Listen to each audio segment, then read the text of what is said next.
The morning sun cast long shadows across the manicured gardens of Windsor Castle as Detective Inspector Sarah Mitchell received the most unusual call of her career. The voice on the other end belonged to Commander James Harrison, head of the Royal Protection Unit, and his words sent a chill down her spine. "We have a situation involving missing royal jewels," Harrison said, his voice tight with tension. "I need you here immediately." And this conversation never happened. Sarah had worked high-profile cases before, but nothing had prepared her for what she would discover in the next few hours. As she drove through the castle gates, she noticed the increased security presence. Guards stood at every corner, their faces stern and alert. The theft had been discovered 3 days earlier during a routine inventory of Princess Catherine's private jewelry collection. 3 pieces were missing: a diamond tiara worth over £2 million, a sapphire necklace that had belonged to Princess Diana, and an emerald brooch that was a wedding gift from the Queen. The items weren't just valuable, they carried immense sentimental and historical significance. Kate had been devastated when she realized the jewelry was gone. She had worn the tiara just 2 weeks prior at a state dinner, and the necklace held special meaning as one of the few pieces she owned that had belonged to William's mother. The princess had personally checked her jewelry box multiple times, hoping she had simply misplaced them, but there was no doubt they had been taken. The investigation began quietly, with only a select few palace staff members aware of the situation. Commander Harrison had personally overseen the initial search, checking security footage and interviewing anyone who had access to the princess's private chambers. The list was surprisingly short: Kate's personal assistant, her dresser, 2 trusted housekeeping staff, and family members. What made the case particularly sensitive was the timing. Queen Camilla had been staying at Windsor for the past week, helping to plan an upcoming royal engagement. She had been in and out of various parts of the castle, including areas near Kate's private quarters.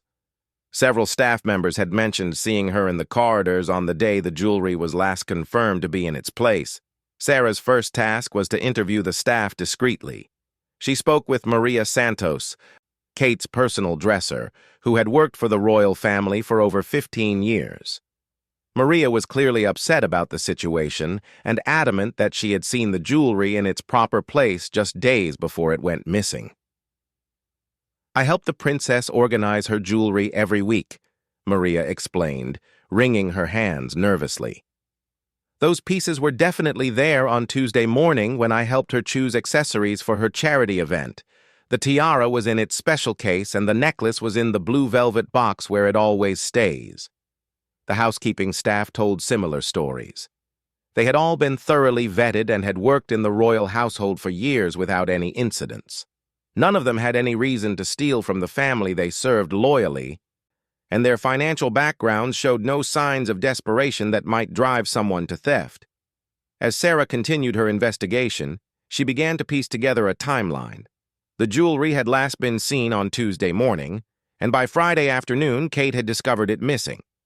During that window, several people had accessed the area, but security footage showed nothing unusual. However, there was a 2-hour gap on Wednesday afternoon when the cameras in that corridor had malfunctioned due to a power surge. Commander Harrison pulled Sarah aside after her initial interviews. "There's something else you need to know," he said quietly. "We've had reports of Queen Camilla acting somewhat strangely this week. Staff members have mentioned she seemed nervous and was asking unusual questions about palace security procedures." Sarah felt the weight of the situation pressing down on her. Investigating a member of the royal family was unprecedented territory, and she knew that whatever she discovered could have far-reaching consequences for the monarchy itself. The breakthrough came from an unexpected source. Thomas Wright, the castle's head groundskeeper, approached Sarah as she was reviewing security footage for the 3rd time. Thomas had worked at Windsor for over 30 years and knew every inch of the property. "I wasn't sure if I should mention this," Thomas said hesitantly, "but I saw something odd on Wednesday evening. I was doing my final rounds when I noticed someone in the rose garden around 11 at night. It was unusual because that area is normally off-limits after dark. Thomas described seeing a figure in dark clothing moving carefully through the garden paths. The person appeared to be carrying something and seemed to be trying to avoid the main walkways where security cameras were positioned. From his distance, he couldn't identify who it was, but the person's movements suggested they were familiar with the castle grounds. This new information sent Sarah back to the security recordings with fresh eyes. She focused on the exterior cameras around the time Thomas had mentioned and found something interesting. While the interior cameras had malfunctioned, the exterior ones had continued working normally. She spotted a shadowy figure moving through the garden, but the image quality was too poor to make out any identifying features. Sarah decided to expand her investigation beyond the immediate staff and family members.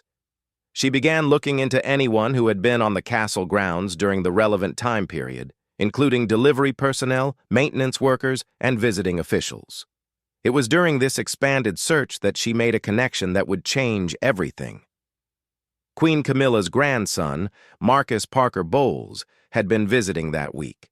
The 12-year-old boy was Camilla's daughter's son and had been staying at the castle during his school holiday. Several staff members remembered seeing him playing in various parts of the castle, including areas where he technically wasn't supposed to be. Sarah realized she needed to approach this angle carefully. Interviewing a child, especially one connected to the royal family, required delicate handling. She arranged to speak with Marcus in the presence of his mother and a family representative. The boy seemed nervous when Sarah introduced herself, fidgeting with his hands and avoiding direct eye contact. When asked about his activities during his stay at Windsor, Marcus provided vague answers and seemed reluctant to discuss specifics about where he had been or what he had done. Sarah's instincts, honed by years of detective work, told her that Marcus knew more than he was saying. However, she also recognized that a 12-year-old might simply be intimidated by the formal interview setting and the serious adults surrounding him. As the first day of investigation drew to a close, Sarah found herself with more questions than answers. The missing jewelry, the mysterious figure in the garden, the malfunctioning security cameras, and now a nervous young boy who seemed to be hiding something. She knew that tomorrow would bring new challenges as she delved deeper into the complex web of relationships and secrets within the royal household. The case was unlike anything she had encountered before, involving not just theft, but potential damage to the reputation of the monarchy itself. As she left Windsor Castle that evening, Sarah couldn't shake the feeling that she was only seeing the tip of the iceberg, and that the truth, when it finally The second day of investigation began with an unexpected development that would send shockwaves through Windsor Castle. Sarah arrived early, determined to make progress on the case that was consuming her thoughts. She had spent the previous evening reviewing every detail, and something about young Marcus Parker Bowles continued to nag at her professional instincts. Her first meeting was with Catherine herself. The Princess of Wales looked tired and stressed, clearly affected by the loss of items that held such personal significance. Kate explained how the missing pieces weren't just jewelry to her, but connections to family history and cherished memories. "The necklace was one of the few things I have of William's mother," Kate said softly, her voice carrying genuine emotion. "When William gave it to me, he said Diana would have wanted me to have it. It means everything to me, far beyond its monetary value." Kate also revealed something that hadn't been in the initial reports. She had noticed other small items going missing over the past few weeks.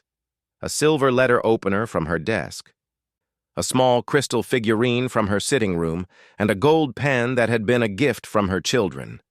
At the time, she had assumed these items had simply been misplaced during routine cleaning or reorganization.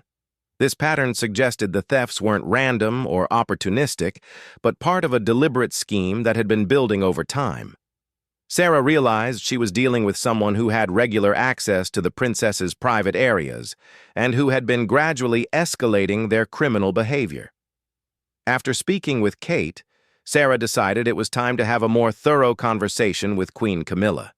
The interview was arranged in one of the castle's formal drawing rooms, with Commander Harrison present as a witness.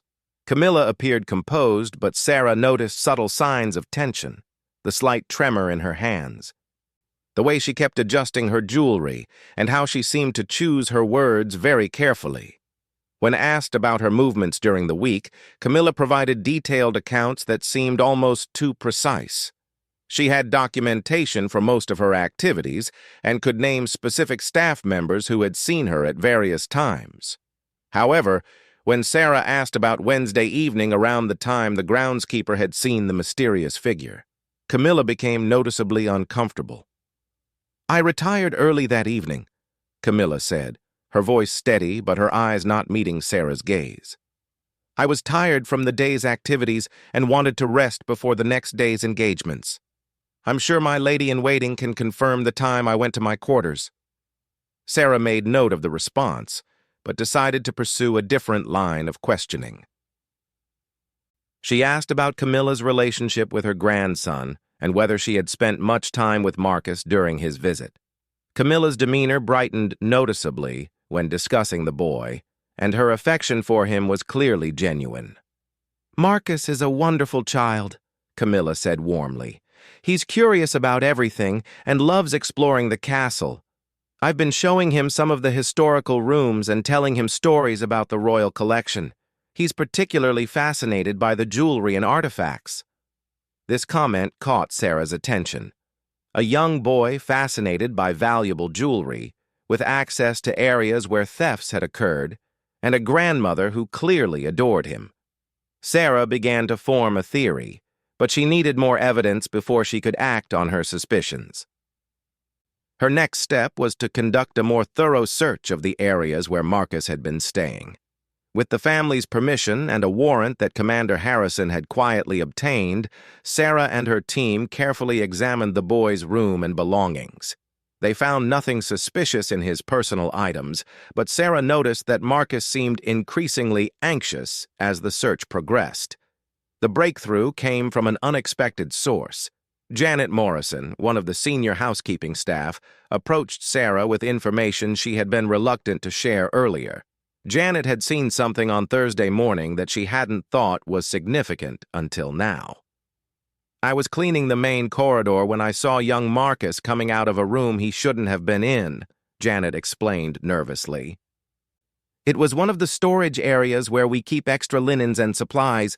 When he saw me, he looked startled and quickly walked away.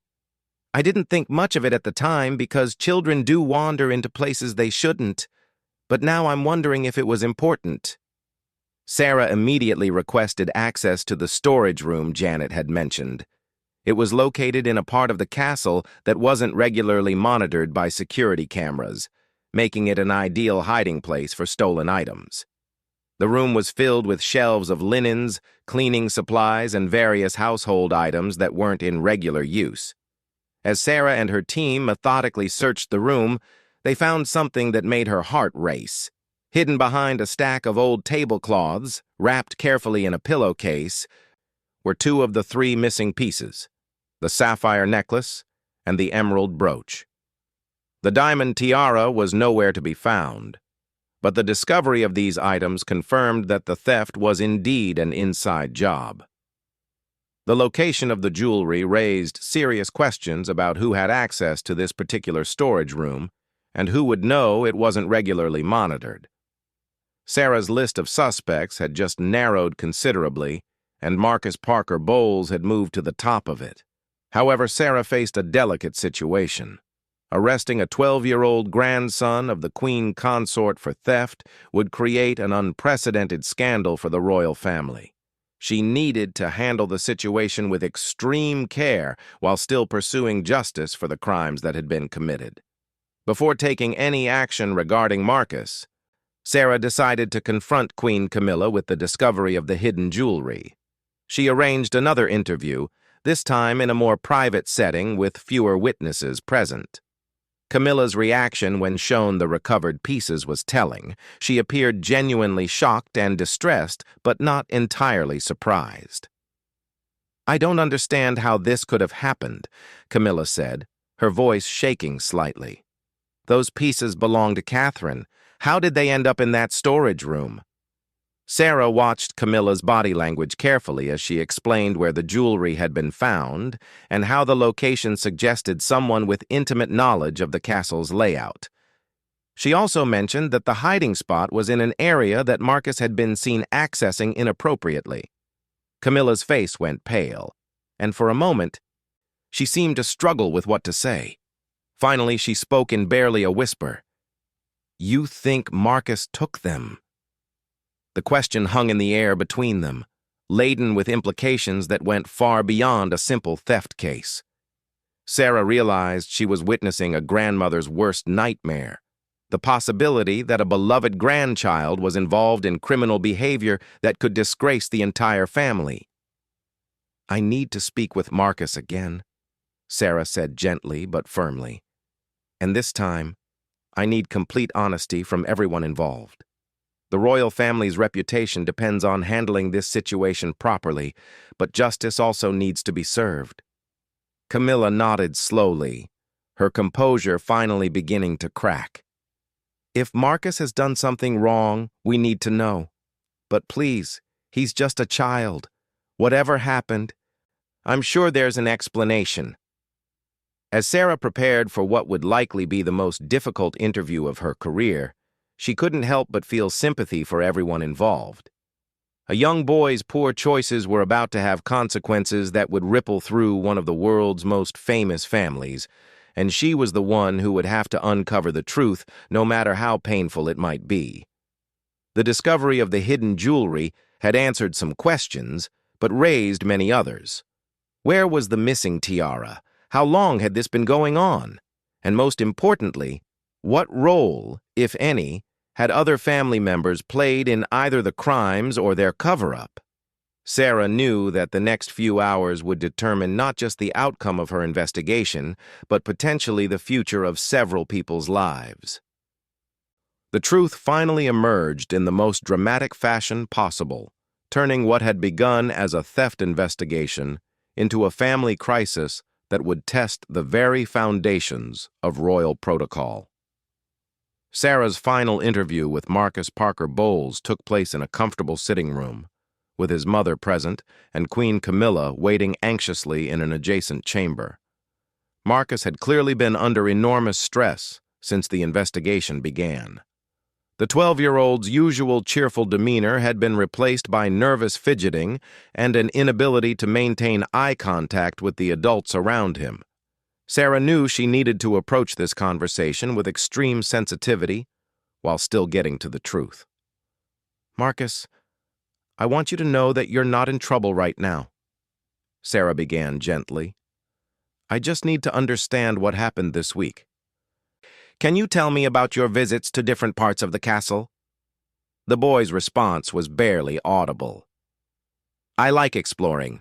Grandmother showed me lots of rooms and told me stories about the things in them.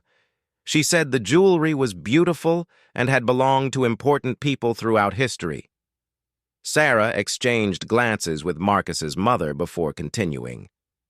"Did you ever touch any of the jewelry or take anything to look at more closely?" Marcus's composure finally cracked. Tears began streaming down his face as the weight of his actions became too much to bear. Between sobs, he confessed to a story that was both heartbreaking and shocking in its implications. "I didn't mean to steal anything," Marcus cried. "I just wanted to surprise grandmother. She seemed so sad lately, and I thought if I could give her something beautiful, it would make her happy."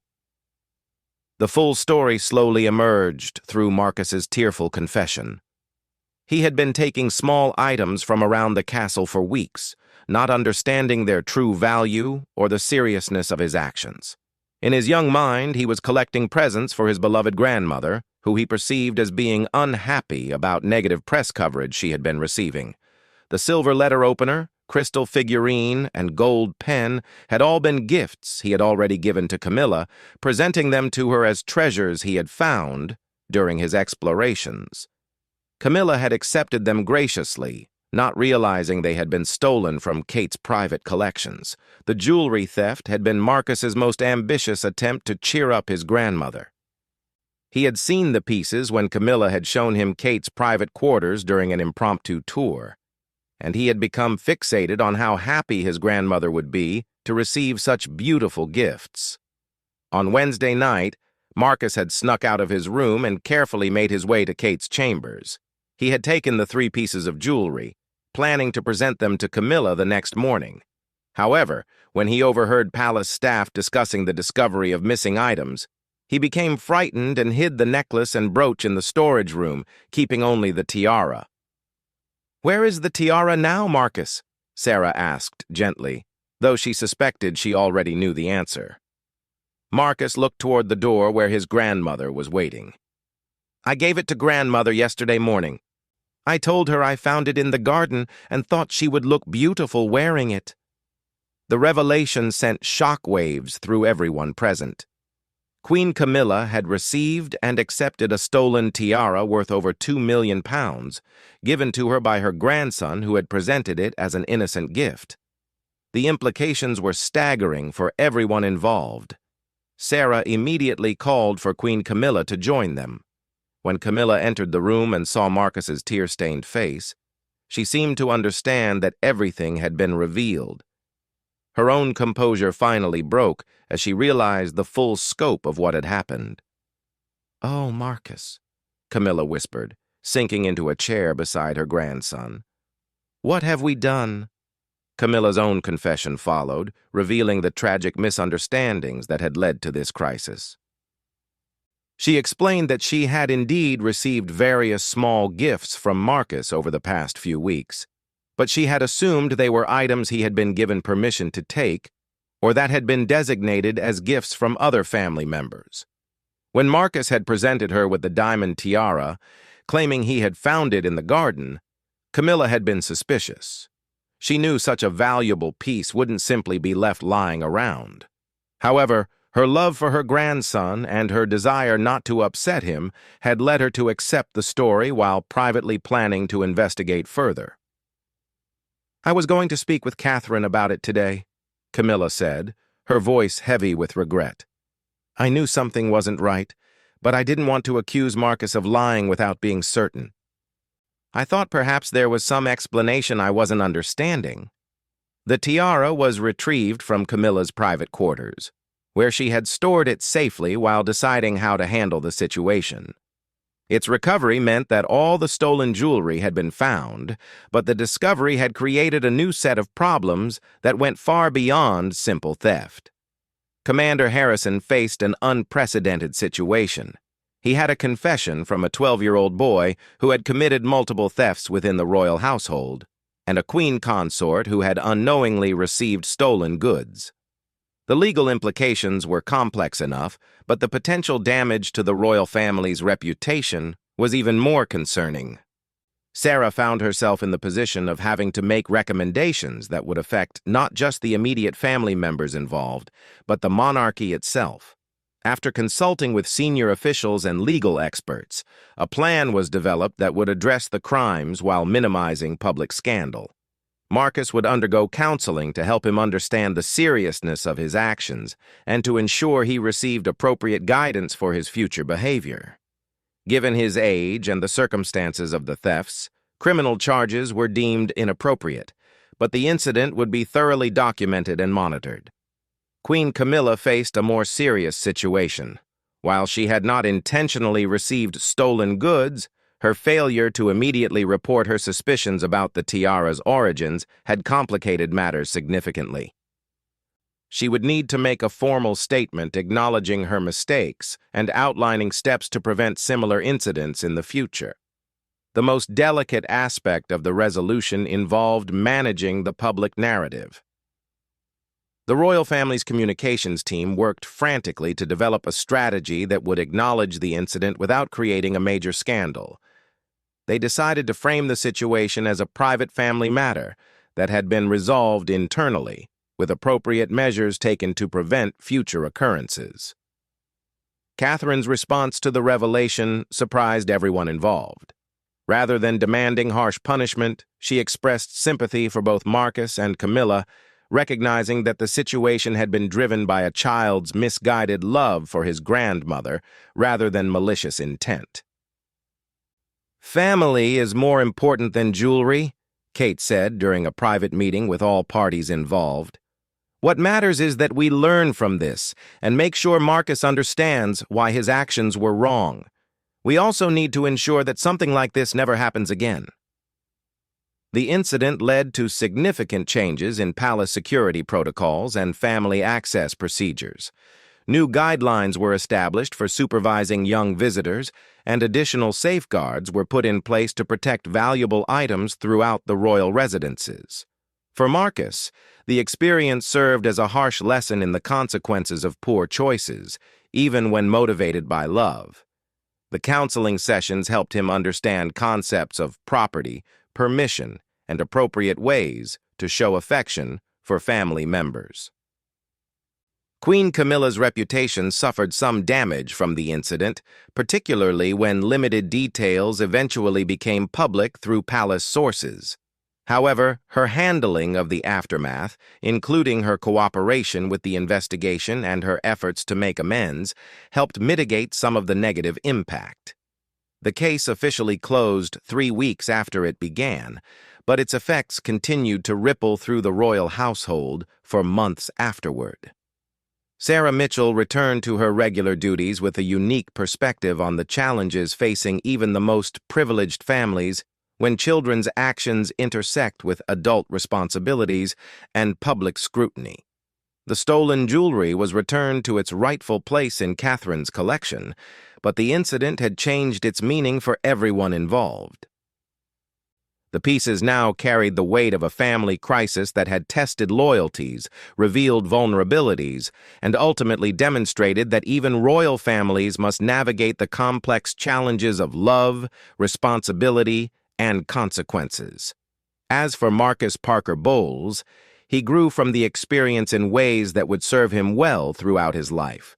The boy who had once thought that stealing could demonstrate love learned instead that true affection required honesty, respect, and understanding of boundaries. His relationship with his grandmother remained strong, built now on a foundation of shared lessons and genuine understanding rather than misguided gestures. The case became a reminder that no family, regardless of their status or wealth, is immune to the challenges of raising children and maintaining trust within complex relationships. In the end, the royal guard who had initially charged Queen Camilla with theft had uncovered something far more complicated than a simple crime. He had revealed the intricate web of love, misunderstanding, and human frailty that exists within even the most extraordinary families. Merged, would shock everyone involved.